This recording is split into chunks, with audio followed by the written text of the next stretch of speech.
Hello friends, super magic રસોઈમાં મિત્રો હું આપનું સ્વાગત કરું છું।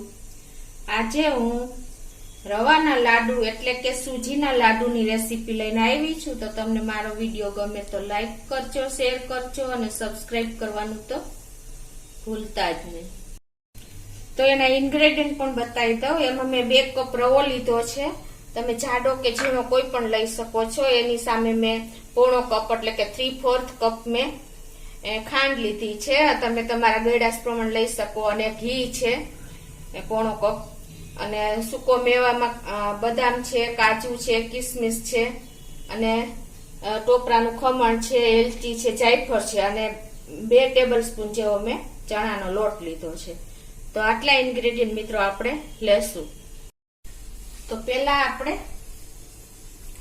આ સૂજી લઈ લેશું, 2 કપ છે ઈ,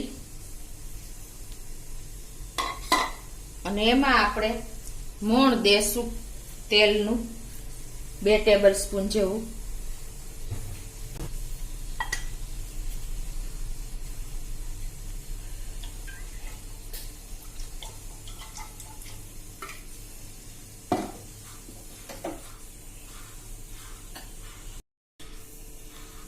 અને બીજું મિત્રો કે આપણે 2 કપ રવો હોય ને તો એની સામે આપણે 2 ટેબલ સ્પૂન એટલે કે 2 ચમચી જેવો આપણે ચણાનો લોટ નાખશું, એટલે બેન્ડિંગ સરસ આવે જ્યારે આપણે આને આગળ પ્રોસીજર કરશું એમાં, અને ટેસ્ટ પણ બહુ સરસ આવે છે।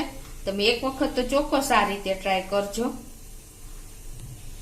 તો જો આ રીતે આપણે આવી રીતે મુઠ્ઠી આવે ને એવું મોણ દેવાનું છે ટૂંકમાં, તમે જોઈ શકો છો, એટલે એકદમ સરસ આપણા મુઠિયા બનશે।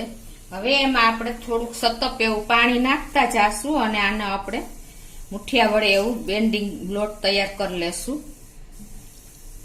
આમાં પાણી પણ બહુ નહીં જોઈએ, એટલે એ પ્રમાણે તમારે થોડું થોડું નાખતું જવાનું અને લોટ તૈયાર કરી લેવાનો મુઠિયા માટેનો।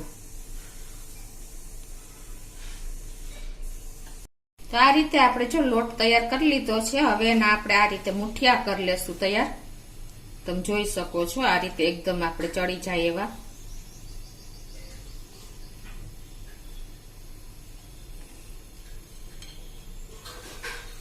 એ રીતે આપણે બધા લોટના મુઠિયા તૈયાર કરી લેશું।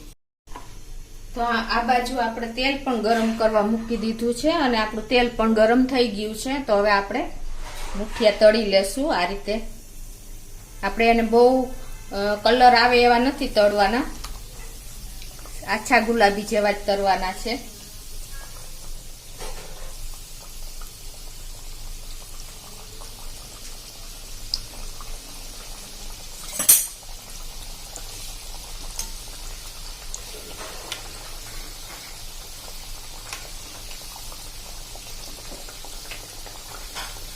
આ રીતે આપણે થોડીક વાર સેજ ઉપર ડ્રાય થાય એટલે આપણે ટર્ન કરી લેશું।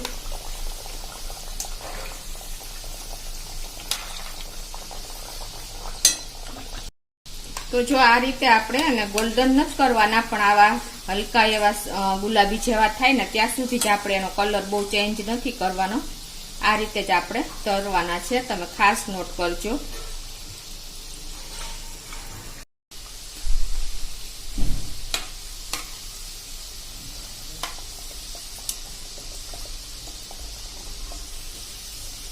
તો આ રીતે જો આપણે લાઈટ ગુલાબી જેવા તરી લીધા છે બધા રવાના મુઠિયા। મુઠિયા થઈ ગયા છે આપણા તૈયાર। હવે એને આપણે આવી રીતે છૂટા કરીને ઠંડા થવા દેશું, પછી આપણે એને મિક્સર જારમાં પાવડર કરી લેશું। તો હવે આપણે જો આ મુઠિયા એકદમ ઠંડા થઈ ગયા છે, તો હવે એને આપણે જારમાં નાખીને એનો પાવડર બનાવી લેશું મિક્સરમાં। થોડા થોડા એડ કરીને આપણે તૈયાર કરી લેશું। તો જો આપણે મિક્સર જારમાં પીસી લીધું છે આ રીતે, તમે જોઈ શકો છો। આનો મારે ચારવાની જરૂર નથી લાગતી, જો તમને એવું લાગે તો તમે ચારીને હવાલામાં તૈયાર કરી શકો છો।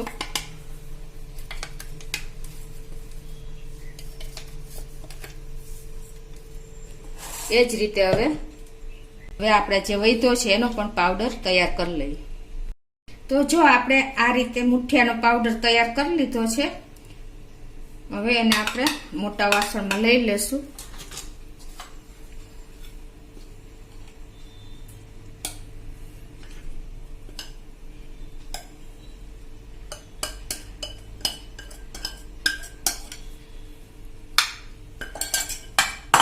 હવે એમાં આપણે આ જે મેં ખાંડ લીધી છે 1 કપ જેવી, તમે ગળ્યું ખાતા હોય એ પ્રમાણે તમે એડ કરી શકો છો. 1/4 કપ પણ ચાલે.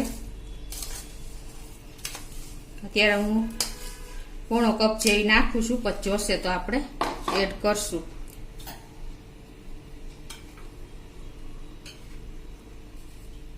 આ રીતે આપણે ખાંડ અને આ ભૂકો બંને મિક્સ કરી લેશું સરસ. હજી થોડીક આપણે 2 ટેબલ સ્પૂન નાખી દેશું. મેં 3/4 કપ નાખી છે. આ મિત્રો આ આપણે દળેલી ખાંડ છે. તો જો આપણે દળેલી ખાંડ મિક્સ કરી લીધી છે મુઠિયાના પાવડરમાં. હવે આપણે આ જે પેનમાં એક પેનમાં આપણે 1/4 કપ જેવું આપણે ઘી મૂકશું.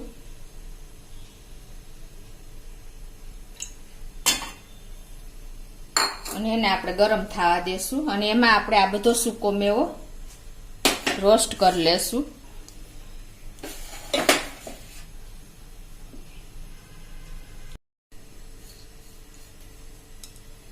તો એમાં મેં 2 ટેબલ સ્પૂન જેવી બદામ લીધી છે. આપણું ઘી પણ ગરમ થઈ ગયું છે. અને 2 ટેબલ સ્પૂનના બદામના મેં કટકા કરી લીધા છે, એ આપણે નાખી દેશું.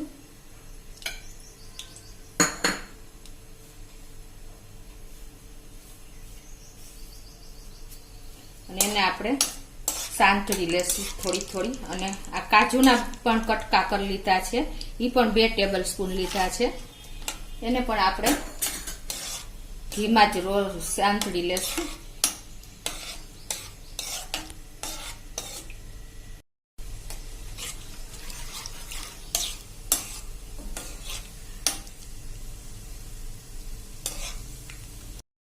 હવે જો આપણા કાજુના ને બદામના પીસ સંતળાઈ ગયા છે. હવે આ આપણે ગેસ બંધ કરી દેશું. અને આપણું ઘી પણ સરસ જો ગરમ થઈ ગયું છે એકદમ. અને હવે આપણે આ મેં 1/2 ટેબલ સ્પૂન જેવી કિસમિસ લીધી છે, એ પણ આપણે આમાં નાખી દઈશું.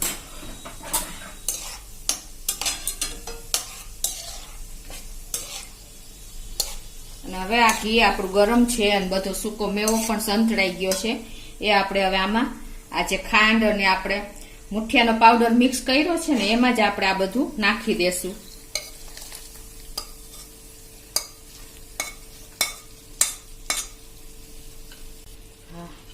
હવે આ બધું આપણે મિક્સ કરી લેશું સરસ. ગરમ છે એટલે તમારે ચમચેથી જ મિક્સ કરવાનું.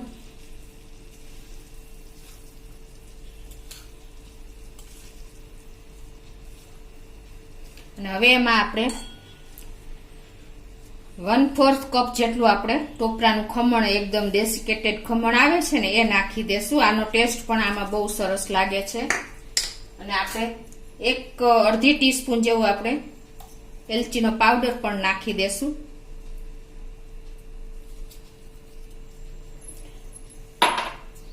અને થોડું એવું આપણે જાયફળ પણ નાખી દેશું.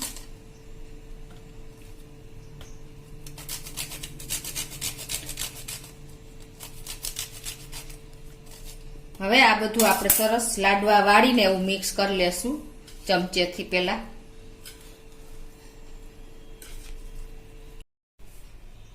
તો જો આપણે ઘી પણ સરસ મિક્સ થઈ ગયું છે અને આપણા લાડવા બનાવવા માટે તૈયાર છે આપણો રવાના. તો હવે આપણે તમે જે સાઈઝના લાડવા બનાવવા હોય એ રીતે તમે બનાવી શકો છો. આ રીતે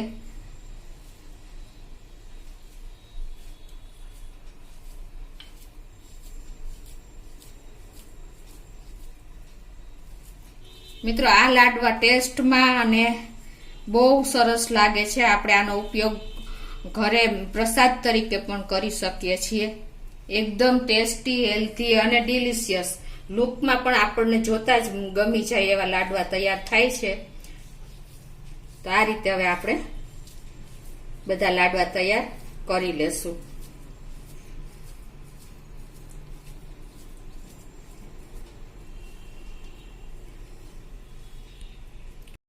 તો મિત્રો આપણા જો રવાના લાડુ એકદમ તૈયાર છે. તમે જોઈ શકો છો એનું લુક, એનો ટેસ્ટ તો એકદમ ડિલિશિયસ થયો છે મિત્રો. તો આપણા 2 કપ રવામાંથી આપણે કમસે કમ 12 થી 13 લાડુ બને છે મીડિયમ સાઈઝના. તો તમે ચોક્કસ આ મેથડથી એક વખત ટ્રાય કરજો મિત્રો. અને તમને મારો વિડીયો ગમે તો લાઈક કરજો, શેર કરજો અને સબસ્ક્રાઇબ કરવાનું તો ભૂલતા નહીં.